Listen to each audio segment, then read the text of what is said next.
नमस्कार, मी मंगल रेसिपी मराठीमध्ये तुम्हा सर्वांचं खूप खूप मनापासून स्वागत करीत आहे. तर आज आपण तिखटा मिठाच्या पुऱ्या कशा बनवायच्या ते पाहूयात. खूप छान अशी खुसखुशीत आणि खमंग ही पुरी लागते आणि मुख्य म्हणजे ही पुरी छान अशी 3 ते 4 दिवस टिकते. त्यामुळे तुम्ही जर बाहेर कुठे प्रवासाला जात असाल तर ही पुरी बनवून नेऊ शकता. इथे मी मिक्सरच्या भांड्यामध्ये 4 ते 5 मिरच्या घेतल्या, 7 ते 8 लसूण पाकळ्या घेतल्या, 1 चमचा जिरं घेतलं आणि अर्धा चमचा ओवा घेतला. ओवा हा छान असा हातावर चोळून घ्यायचा, कारण ओव्याचा फ्लेवर पुरीमध्ये छान उतरतो.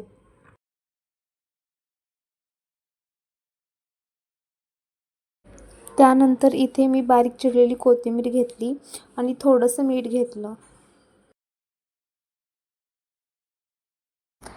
आता हे सर्व मिक्सरमधून बारीक करून घ्यायचं. इथे बघू शकता छान असं बारीक झालेलं आहे. आता आपण हे वाटीमध्ये काढून घेऊया.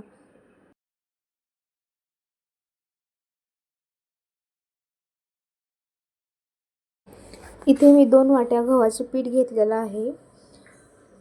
आता याच्यामध्ये 2 मोठे चमचे बेसन पीठ घालायचं. त्यानंतर मोठा अर्धा चमचा लाल तिखट घालायचं. चवीप्रमाणे मीठ घालायचं.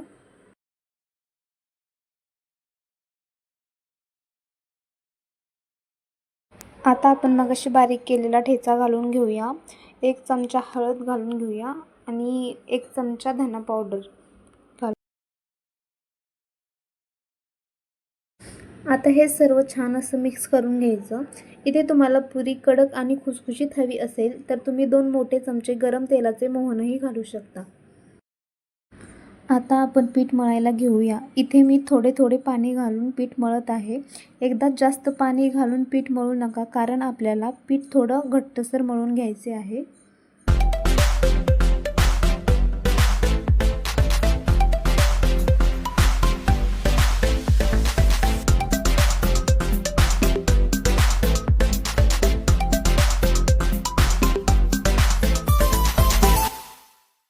इथे तुम्ही बघू शकता माझं पीठ मळून झालेलं आहे.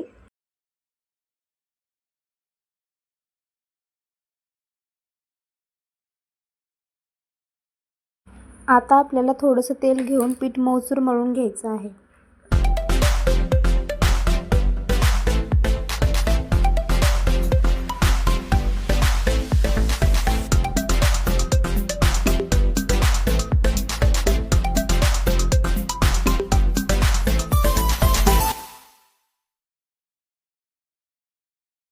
इथे तुम्ही बघू शकता पीठ अगदी पातळही नाही आणि अगदी घट्टही मळलेलं नाही, एकदम व्यवस्थित मळलं गेलं आहे.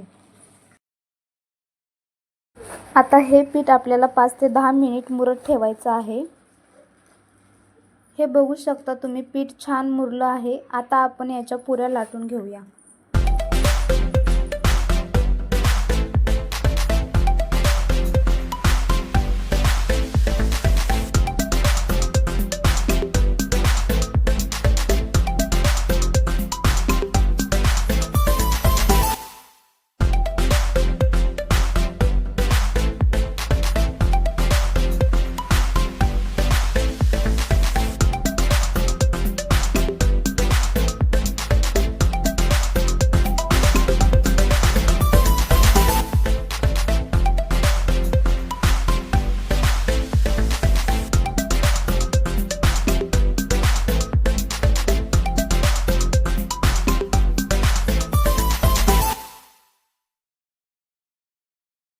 इथे बघू शकता माझ्या सर्व पुऱ्या लाटून झालेल्या आहेत. आता आपण या पुऱ्या तळून घेऊया. त्यासाठी कढईमध्ये तेल घालून घेऊया.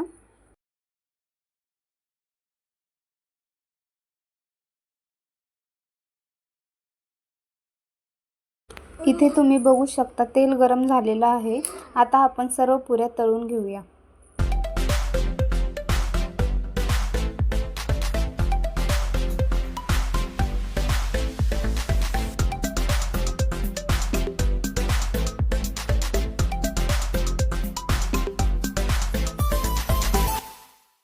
पुरी तळत असताना पुरी ही सर्व बाजूंनी तळली गेली पाहिजे.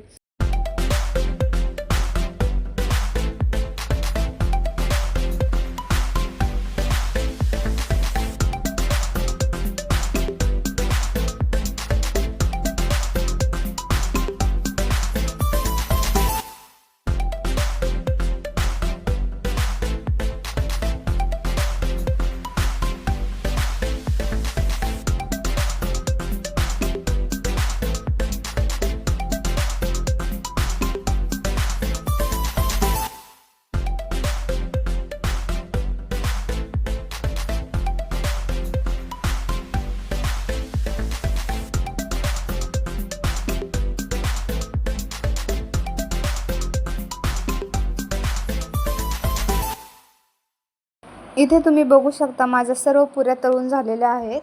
ह्या पुऱ्या तुम्ही दह्यासोबत खाऊ शकता किंवा नुसत्याही खाऊ शकता. खूप खमंग लागतात आणि चविष्ट लागतात. रेसिपी आवडली असेल तर व्हिडिओला लाईक करा, शेअर करा आणि चॅनलला नक्की सबस्क्राईब करा. तुम्ही रेसिपी नक्की ट्राय करा आणि व्हिडिओ बघितल्याबद्दल तुमचे खूप खूप धन्यवाद.